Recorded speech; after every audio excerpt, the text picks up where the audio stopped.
Tonight, Donald Trump's officially closer to impeachment than ever on the eve of these first public hearings, which will probe into the scandal that has paralyzed his presidency for now. And we turn to our special report beginning with a question. How did we get here? The answer begins with a country that was rarely in the news, and when the first reports of the whistleblower emerged in the Washington Post, long before we ever saw that complaint, we were all waiting and wondering and trying to figure out, what does this all have to do with Ukraine? By far the biggest news of the day, which is this whistleblower story, which is now going officially nuts. Shane Harris in the Washington Post tonight is reporting that the whistleblower complaint has something to do with Ukraine. Something to do with Ukraine. But what would be scandalous about Ukraine policy? Most people had not heard enough about Trump's policies towards that country to even guess at the time. And if you were learning about this story from the Washington Post or the Times or most national news in September when Rachel was reporting that out, it was all new. But if you happen to read conservative articles in the opinion section of The Hill back in March, you'd see the seeds of this Trumpian conspiracy theory. Here's a headline quoting a foreign official's unsupported allegation that the Obama administration demanded Ukraine simply avoid prosecuting certain people. A pretty silly article. Here's another from April in the same basic format. A single Ukrainian source claiming the U.S. didn't want evidence on Democrats. Now you can see where this is going. Again, this was back in April before any of this blew up. But around that same time, here is the cherry on top of this conspiracy theory Sunday. Quote, Joe Biden's 2020 Ukrainian nightmare. A closed probe is revived. The second part of that clause, this was back in April, is just not a thing yet. Closed probe revived hadn't happened. Now, America at that time in April was waiting for the release of the Mueller report. It was 3 weeks away. There was a lot of other news, but this writer for The Hill was speculating about this Biden nightmare that virtually no one was losing sleep over. This is important to what's going to happen tomorrow, because at that time there'd be no way to distinguish this from 1,000 other headlines for websites and outlets of varying credibility. But those three articles I mentioned, they all have something crucial in common. They're all by John Solomon, a conservative writer who used to be at the right-wing Washington Times and also is an analyst at Fox News and has links to top conservative operatives.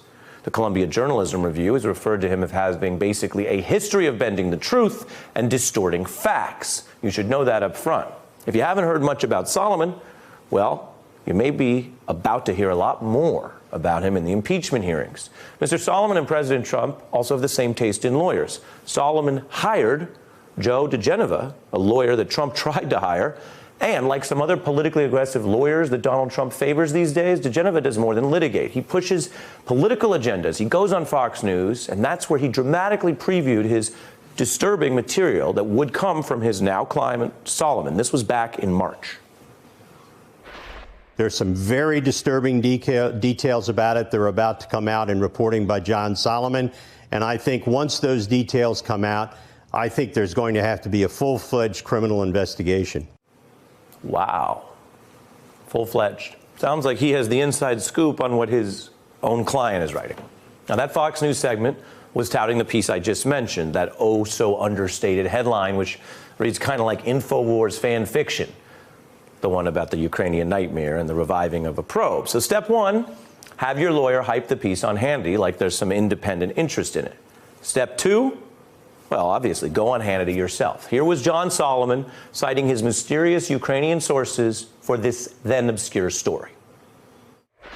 Now, the story behind the story. Full report. Investigative reporter, The Hill's John Solomon is with us. There's a pattern here of Hunter Biden being in the countries where the vice president has a foreign policy portfolio and somehow walking off with some nice paydays. They're telling me tonight, Sean, that they've been trying to get this information to the U.S. Justice Department for more than 6 months. Well, if there was a U.S. government conspiracy by the Justice Department or State Department, that would sound bad, right? But of course, that last 6 months, that would implicate the Trump administration. diGenova and Hannity support Trump, obviously. The other thing here is that the top people involved all say what you just heard from Solomon is false. In fact, Solomon's angle has been backfiring in two ways. One, as a political propaganda mission to help Trump, this has, of course, now brought Trump closer to impeachment than ever. Two, as a conspiracy theory, this Ukraine allegation got really big, too big, and it blew up in Solomon's face, sparking an investigation that has now publicly shredded his claims. The original whistleblower complaint says in March 2019 there were these series of articles in The Hill quoting several Ukrainian officials and those allegations, citing Solomon's work. And that's part of what got Trump in so much hot water. Then there's the Trump officials and diplomats who fact-checked Solomon. Again, I want to be clear. We only know about this because it backfired, because of the probe. But now I can tell you 3 different officials who served in the Trump administration say when it came to Solomon's Ukraine writing, all the key elements were false. That's former Army officer Vindman. Another saying Solomon peddles baseless conspiracy theories. Another, diplomat George Kent, who we'll hear from publicly tomorrow, was blasting Solomon's fabrications as utter nonsense. Now, that's not just a big rebuttal. That's testimony from people speaking under oath, under the threat of perjury, legally. That obviously carries more weight and potentially more legal peril than what you say in a Sean Hannity segment. So that's a lot. Where are we going? Well, I began this report with the question, how did we get here? To paraphrase the Talking Heads' David Byrne, you may find yourself in another part of the world, and you may ask yourself, well, how did I get here? That's what we all want to know. We got to this other part of the world because of this plot, a plot that began with this serious information propaganda and then was supersized and weaponized. This is important. By the current president and by his top advisors, and was allegedly deployed through the arm and the power of the U.S. government. That's a big deal. Democrats say it's an impeachably big deal. So way back in March, look who Donald Trump was retweeting. Yep, the Solomon theory, citing Fox News, while Giuliani literally traveled around the world trying to will Solomon's theory into reality. Now, Giuliani may not really expect Ukraine to ever, indict the vice president or his family, the former vice president. But weaponizing propaganda isn't about facts. It's about impact. Try to get the talk of the investigation going. Maybe spark an actual investigation. Ukraine was very close to doing that when the money was finally unfrozen. Then Giuliani tries to add more smoke and innuendo and damage to the Bidens, which did, of course, draw them out on defense. You have to see how this works to inoculate against the misinformation. We all know the expression, shoot first, ask questions later. I'm showing you how the Solomon-Giuliani plot works. Smear first, ask questions later, then gin up a process to legitimize that original smear, whether it's DOJ, investigating the investigators, or trying to get this foreign country to review the case. The idea is that later action, this is why it's tricky, the later action tries to trick you into thinking that the original outlandish theory has now become more substantiated by external events, by the smoke. So that is why I'm about to show you something really interesting given tomorrow's hearing. It's vital to Trump and Giuliani that Solomon be ultimately taken seriously, which is why you have Giuliani's ridiculous calls for Solomon to win journalism awards. Call it Pulitzer thirst trapping. The Ukrainians brought me substantial evidence of Ukrainian collusion with Hillary Clinton, the DNC, George Soros, John Solomon, who should get a Pulitzer Prize, by the way. Put them all on tape. So many great people.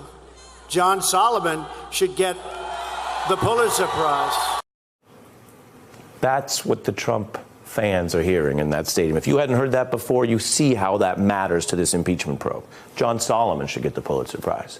That's when teed up to Fox viewers, to MAGA fans, even as the staff inside Trump's own administration was reaching out, ringing alarm bells. Look at this. They directly contacted Hannity's show to emphasize the Ukraine allegations were false. George Kent confirming they suggested Hannity stop covering them, but Hannity kept putting Solomon on air for his breathless dispatches.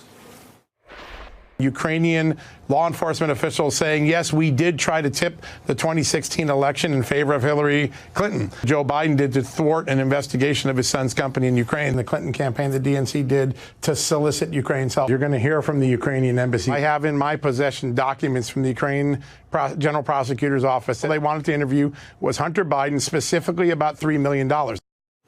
Solomon promised lots of scoops and dirt and sources, and he has a First Amendment right to say and write and speculate on what he wants. But as this thing has blown up in the faces of these Trump allies, Americans and impeachment investigators are now seeing Solomon's work and some of his sources exposed. One source and collaborator indicted Giuliani associate Lev Parnas, who did vetting and translation for Solomon on these very stories. Diplomats warning Parnas was trying to subvert our democracy. Parnas is now cooperating with impeachment investigators. And this website that publishes the opinion pieces, The Hill, has caught heat for publishing so many pieces of opinion by Solomon, just like it also caught heat for publishing an opinion piece by convicted felon Michael Flynn, which was later a key piece of evidence in the Mueller probe for undisclosed foreign lobbying. I should mention The Hill has updated that piece on their website, given that controversy. The Solomon articles stand the way they are. We asked them for comment, by the way. They declined to comment on the record. They did tell us that Solomon no longer works for The Hill. The website, though, reportedly close to giving Giuliani a podcast deal, ProPublica reporting that today. And then after all those handy appearances, Solomon has now been formally hired by Fox News as a contributor, which is handy because after the Trump-Ukraine scandal was exposed, Solomon abruptly left his perch at The Hill. The national security site Just Security noting that and adding that Fox News provides a place where Solomon can deploy a, quote, misleading image of an investigative reporter while maintaining radio silence about the details of his own convoluted role in all of this. Hey, I'm Ari Melber from MSNBC. You can see more of our videos right here, or better yet, subscribe to our YouTube channel below. You could have been anywhere in the world, but you're here with us, and we appreciate that.